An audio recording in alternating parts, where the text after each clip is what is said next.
On the equatorial line in South America, with a territory established in the northern and southern hemispheres of the globe, also bordering Colombia to the north, Peru to the south and east, and as addition and icing on the cake to the west with the Pacific Ocean, we have Ecuador, a country that is divided into 4 regions with totally different climatic and cultural characteristics among them, in which 24 provinces are distributed that although they do not share a singular culture, they do so with the idiosyncrasy of appreciating and being aware of the plurinational and multicultural that they have in the country, in which more than 17,805,000 inhabitants from diverse ancestral roots such as mestizos, indigenous, Mantubios, and Afro-Ecuadorians live together.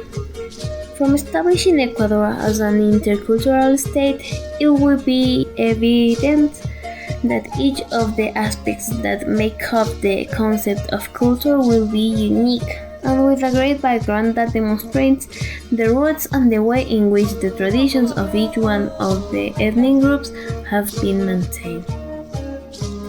Through this documentary, the gastronomic section of the provinces of Chimborazo and Tungurahua belonging to the Sierra region will be addressed, which in addition to a lot of flavors have a lot of history to tell behind them. Welcome to Ecuadorian Gastronomy, Sierra region and its historical background, Chimborazo and Tungurahua provinces. Ecuador's rich history and diverse geography have helped forge the cultural identities of communities found along the Pacific coast, nestled atop cool Andean mountains landscapes and spread through ecosystems lush with vegetation from the Amazon jungle. Established as a multi-ethnic country, it has been a population of indigenous, African, and European heritage. But despite this, the majority of Ecuadorians are mestizos, with a mixture of Spanish and indigenous ancestry. As historical data of the beginning of the settlements in the country, it is known that although the Inca Empire was originated in Peru at the beginning of the 16th century, it began to spread through Ecuador, where a network of stone roads soon connected the different settlements. It is here when the transfusion and adoption of the Inca culture was born up, to that point of the history, obviously, to subsequently appropriate, adapt, and even create different cultures within the same territory as can be seen today. Ecuador has a cultural shaped by geography trendly the Ecuador. The Ecuadorian coast rush up the snow-capped volcanoes, then fall away to the hot Amazon jungle, all in a country the size of the state of Colorado. It shares a long contest border with Peru to the south and east, and inbounded with Colombia to the north and the Pacific Ocean to the west. The country can be divided into 4 regions: the western coastal lowland, the central Andean highland, the eastern jungle of the Amazon basin, and the Galapagos Island. Thanks to its agreeable climate and patchwork of habits, Ecuador is one of the most species-rich nations on Earth. After a brief contextualization, it's time to focus on the main theme of the documentary, which is the gastronomy aspect of the culture of the interboundary region of the country. A large part of the territories of what is now was as of 1463 under the rule of the Inca Empire for almost 3/4 of a century, and from 1533 under that of the Spanish without becoming conquered but insolvent. The African touch is also represent the history of Ecuador with the slave trade during the colony. This historical circumstance influenced what Ecuadorian eating habits and food are today, and in general their culture. Gastronomy is the study of relationship between culture and food. It's often mistakenly thought that the term gastronomy is only related to the art of cooking and the dishes around the table. However, this is a small part of the field of study of this discipline. It cannot always be said that a cook is a gastronomer. Gastronomy studies various cultural components, thinking food as its central axiom.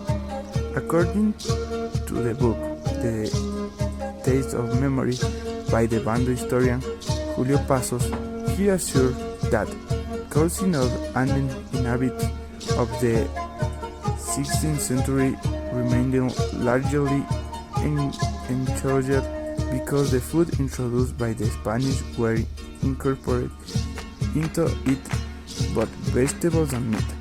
The Chimborazo province, located in the center of Interandean extended over the Chambo Basin, the mountain region of Pagatanga, and part of the Chanchan Basin.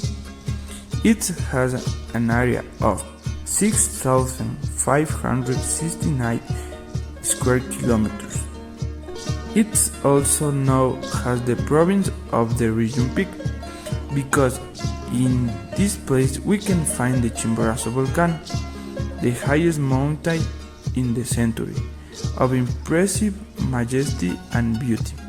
In addition, the Quilamas Peak of the snow altar of beauty due to their shapes. Its culinary cultures date back to the pre-Inca period. The Purua ethnic groups use corn, potatoes, masha, the gigs mejoko and llama, sheep and Guinea pig meat in their daily traditional diet. It's Ecuador of the perfume of America. Chimborazo is the sum of the natural and cultural expression of the country. On the other hand, we have Tungurahua. It's a province that is located in the Interandean region of Ecuador. It takes the name of volcanic formation that embrace it, of whose etymology that exact meaning is not known, but it's important to know that is now a Quechua word, but rather below the language of indigenous nationality. Now, the good part is coming. We are going to take a walk through each of the places where we can see the art of gastronomy of the two provinces. And what better place to start than the municipal market Mariano Borja, or better known as Mercado La Merced, in Guayaquil and Cristobal Colon streets in the city of Riobamba, obviously. It is commonly said that there is no city, town, village, crossroads of Ecuador that doesn't offer Ornato. As I say, from Carchi to Macará, passing through Ibarra, Sangolquí, Riobamba, Guamote, Azogues, people consume this dish. Here, we are going to find the most representative dish of the province, called Ornato. The sale and exhibition of this dish begins in the morning, and the vendors to the rhythm of "Come on, sir." Each tourist tries the Ornato that they say is the best of the country because it is seasoned very well. But what is Ornato? Join us to discover it while see these beautiful shots of the place. The history of Ornato begins in the 16th century. It is a typical Ecuadorian dish, which was born from a European tradition. In America, there were no pigs, but the Spanish brought them. They were Castilian and black. In the 17th century, ayuyas, biscuits, or bread were made in traditional wood ovens, but you had to take advantage of the heat. So, the cookers used it to prepare meats. One of them was the pigs. The origin of the dish comes from a Segovian dish called suckling pig, prepared in a wood oven. It is a dish that contains baked pork, mainly cooked over firewood, accompanied by different sauces and cooked vegetables. The Riobamba Ornato is accompanied with mote and chiriucho, a Quechua word that means cold chili that consists of a preparation based on water, salt, onion, pieces of chili, some panela or chicha that make up this sauce. For the second course, we are going to move to Asada Santana, located in the north of the city of Riobamba. Within this distinguished establishment, we will find a great variety of typical dishes. And the first one that we are going to try here is the famous and acclaimed yaguar locro. From the Quichua yaguar, that means blood, and locro, that means thick potato soup. The yaguar locro is one of the most representative soups of Ecuador, and of course of Chimborazo province. Join us to discover this interesting dish. This soup, the nightmare of any vegetarian, consists of a thick stew of yellow potatoes mixed with small pieces of intestines of the sheep or lamb, as they call it in Ecuador, seasoned with a little bit of oregano.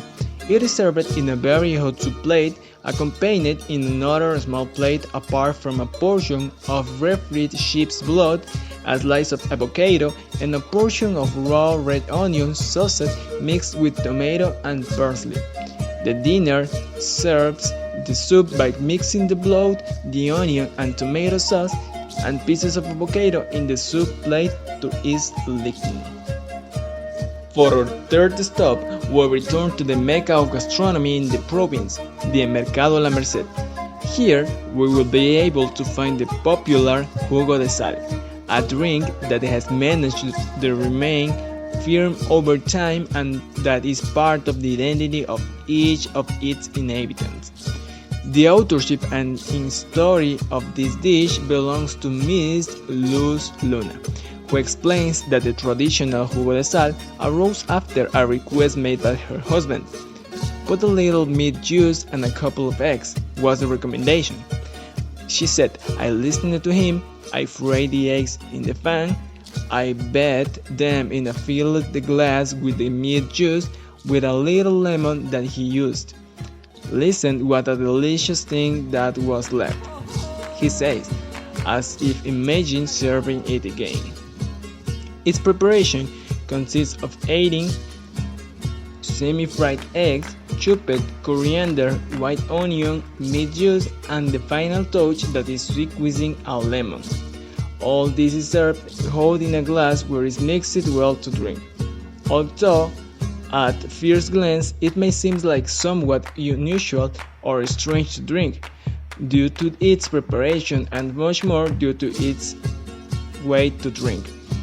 There are several people who mention that when they dare to taste it, they want to return to Riobamba to try it again. Jugo de sal is excellent for hangovers, as by consuming it immediately you can feel a great improvement in your body.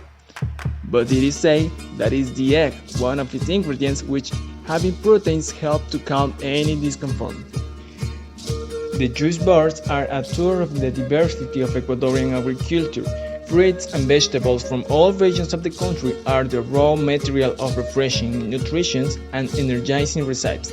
That is why, for our fourth stop, we stayed inside the Mercado La Merced, but we moved to the juice area, where we will find the traditional juices with ice from the snowy Chimborazo, or popularly known as Los Rompenucas, since when trying to drink a blow to one of these juices can cause pain due to its intensity of the cold.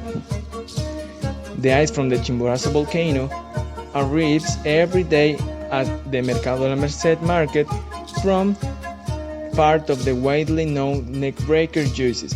The ice is extracted by Baltasar Ushka, a 68-year-old man from the Cuatro Esquinas community who for most of his life has climbed a Chimborazo mine to collect the raw material for the juices and is the last person who practiced this profession. The origin of the ice, to which healing properties are attributed, and the history of its collection have led several media outlets to visit the place and promote it nationally and internationally. The way of preparing juices has changed over time. Before, the ice was scraped with a steel brush, and this scraping was placed with blackberry, alfalfa, naranjilla, orange, and tomato juice. Now, the blender makes the separating job easier, and the flavors have been increased, like coconut, guanabana, and tamarindo are offered now. For our fifth and last stop within the province of Chimborazo, we return to another traditional place in the city of Riobamba, Asada Santana. Here we are going to find the roasted Guinea pig. Come with us to take a look at this dish and learn a little about its history. The oldest remains of the Guinea pig have been found in the prehistoric caves in the city of Ayacucho and date back 5,000 years ago, which leads us to imagine that ancient Indian ancestors already enjoyed this delicious traditional dish. The Guinea pig, since memorable times, was an essential part as an offering at the time of the festivities. His presence was vital in the celebrations of the Cuatro Raimis, between solstices and equinoxes. Within the Indian, worldwide food is not a random practice since it is totally linked to the agricultural calendar of the type of products that occur in each season, where the ancestors consulted and maintained a devout belief in said calendar that indicated what and when to eat it. The garnishes we can highlight that vary between potatoes and tubers, corn and mote. Particularly in the Asada Santana, it is served as we can see in the images, a dish based on boiled potatoes, lettuce, and onion salad accompanied by a delicious peanut and onion sauce, as the star of the dish is the Guinea pig. With everything mentioned, and apart from the cultural and taste value, there is protein, since the Guinea pig is the animal with the highest percentage of protein, even above cattle, pigs, or birds. Considering its low percentage of fat, it is an extremely healthy food, so we recommend you to try it. And so, for our next stop and first typical dish from the beautiful province of Tungurahua, we would obviously have to move the location of the documentary to the municipal market of the city of Ambato, where we find our main dish of this part of the documentary. We are talking about the famous yapingacho. However, and in favor of demonstrating the importance and the relevance of this dish throughout the national territory, we are going to stay within the no familiar to you Mercado La Merced, where we are going to find this delicious and historic dish. Join us. The potato, originally from the Andean region, was one of the great discoveries of the New World at the beginning of 1500 at the time of the conquest. It helped fight and save the old continent from the great famines. The origin of the yapingachos is attributed to the Saldasaca indigenous of the province of Tungurahua in the central highlands of Ecuador. The original name of this dish seems to come from the word yapi, which in Quechua means crushed. The yapingachos can be eaten as an accompaniment to meat. In particular, it is eaten with baked suckling pig or chorizo, or also as an appetizer accompanied by a sauce called curtido, although it is also accompanied by peanut sauce. These are famous ambateños yapingachos. For some time, the only Ecuadorian dish that appeared in international cookbooks. Now continue with the line of this documentary in which in this part we highlight the gastronomic relevance of the province of Tungurahua throughout the country. We remain in the city of Riobamba, more specifically in the Mercado de San Alfonso, where caldo de 31 is served, a beef viscera soup that deceives the eye and pleases the taste. The caldo de 31 owes its name to a tradition of about 41 years ago. The workers who work in the haciendas consume it every end of the month, when the owners slaughtered the cattle on December 31 or at the end of the month and delivered the viscera to the employees, who knew how to take advantage of it and create a delicious soup, which earned it this name that is now very famous throughout Ecuador. This dish is prepared with beef viscera, such as the heart, the udder, the guts, the belly, the lung, and even the nerve, which is boiled and cleaned with lemon. It is served accompanied by potatoes, mote, lemon, and avocado. As a cultural belief, it is believed that those who eat it come back to life due to the amount of protein it has. The broth has a thick texture and is served hot. In some people, it produces dizziness, which then revitalizes them. There's a lot of creativity, flavor, and love in each one of the typical dishes of the province of Chimborazo. Among them, las papas con cuero, the protagonist and last but not least of this cultural and gastronomic review. Come with us to this last stop on the tour to Cuchifritos, a very famous restaurant in Riobamba that is known by serving this dish. As the origin of the dish, we can establish that during the historical period of the Spanish colony in Ecuador, the skin of the pig was discarded as waste until the indigenous people combined it with potatoes to create a broth. It can be said that the preparation of this Creole dish does not have a defined date of origin, but its ingredients reveal a cultural miscegenation between America and Europe. Students mention that the pig was introduced by the Spanish, while the potato is native from America.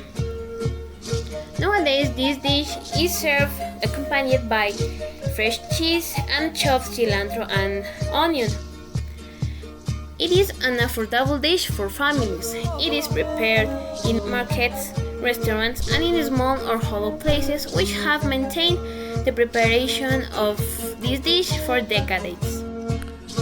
As it was observed throughout its work, the gastronomy of Ecuadorian highland has been enriched by its multiculturalism, the diversity of climate, as well as the variety of spices and products that exist in the country.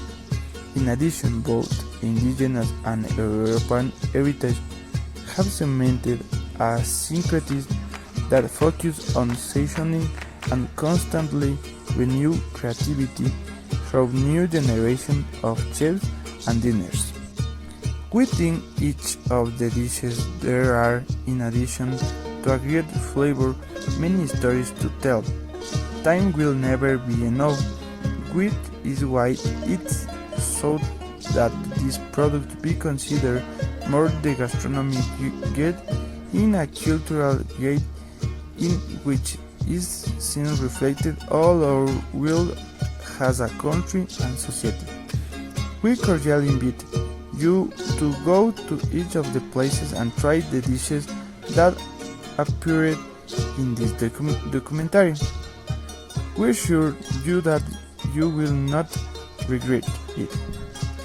We work to increasingly inclusive in cultural Ecuador, and we want to show the world an immense cultural wealth. We will come to the final part of the documentary. Thank you very much for having made this journey with us.